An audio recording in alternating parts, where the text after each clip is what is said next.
Hi guys, I am working on a bow making video for you. Making bows can be one of the most challenging things that you face in the entire piece of floral design. There's lots of people that get frustrated by it. So what I'm asking you to do is be patient. That's why I sent you home with some ribbon and wire.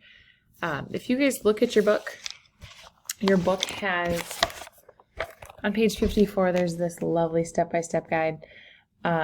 You don't need to use it. I'm a person that likes to see things hands-on and how to do it. If you like diagrams, it's one way to do it, but I'm going to show you with the stuff that you guys have as to how to make bows. So if you take your ribbon, if you look at it, you'll see some of you have different types of ribbon. This one is shiny on both sides.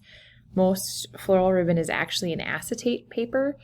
That acetate paper is usually dull on one side, shiny on the other. So you'll hear me say twist a lot, partially because that's a ribbon they typically use. So how you start this, so I have my ribbon. I'm actually going to start by making a loop around my thumb. And this is the other hard part. You're going to work typically with these 3 fingers and hold it kind of like this. And as you twist and add a loop, you're going to lift up a finger and drop it down to hold it in place, lift up the finger and go to the other side and go back and forth like that. Okay, so I typically like to do things with my right hand. I'm right-handed, so this might also make a difference for you. So how it looks when you start is kind of like this. I have it around my thumb. So I'm going to take what I'm at this point, I'm going to twist behind where my thumb is. So you can see I'm holding it like this, and I'm going to have those 2 fingers up there. I'm going to make a loop off to one side, and then I bring it. You can see it kind of goes back and forth behind that middle loop. Kind of slipped, it's slippery stuff. So you can see your loops aren't going to be really big. You're kind of limited with the ribbon that you have. If I were to have you take home the spool, it'd be a little bit different for the fact you can make the bow as big as you want and try it over and over again. The other hard piece you're going to be frustrated with this ribbon is that it crinkles really easily. So be patient. So I'm going to go back. I have that loop in the middle. I've twisted. I'm going to make a loop to one side. I'm bringing that ribbon across the back again, and I'm going to twist again. I'm going to go out to the other side so you can see what it looks like right now. I go out to the other side, bring it to the middle.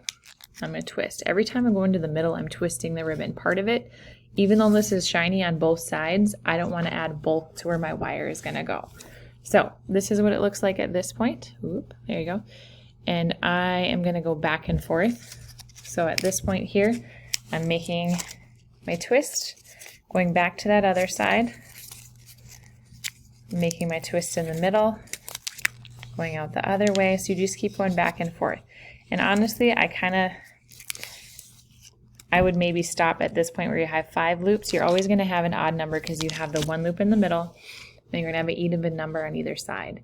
So if I stop here, it shouldn't look like a Christmas bow either. Sometimes you'll see kids that make it look like it's got points in the end of it. That's not how it's supposed to look. So I'm going to stop here. I'm going to add my wire. So how I do that, I take my wire and I'm going to stick it underneath where my thumb is in the middle there. So I'm adding my wire, and I pull it through, and I try not to stab myself. That's always a good thing. I take the wire and fold it together, and then I'm going to pinch it really tight. So what happens here if you're not careful, and I got to twist it now.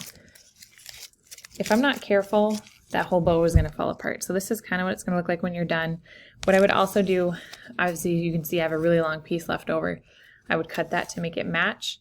So the other piece that's kind of interesting is how do I use this in floral arrangements? Part of it I can add it to a vase to make it look pretty. I can add this to like a house plant. You've maybe seen that at funerals before where they add them to house plants. You can add it to all sorts of things. Corsage typically has a bow in it. So it's a very useful skill in the floral industry. They're all different sizes, all different materials. The ribbon itself, you can have some with wired edges. Lots of different options there for making bows. So like I said, I would have cut this off. I don't have scissors handy, or I would do that right now. If you have to, pause it, rewatch the video. If you need to, we can always work together to get you to make better bows. So what I'm expecting you to do is take a picture of your bow when you're done with it, so that I can see that you made one. And we'll go from there.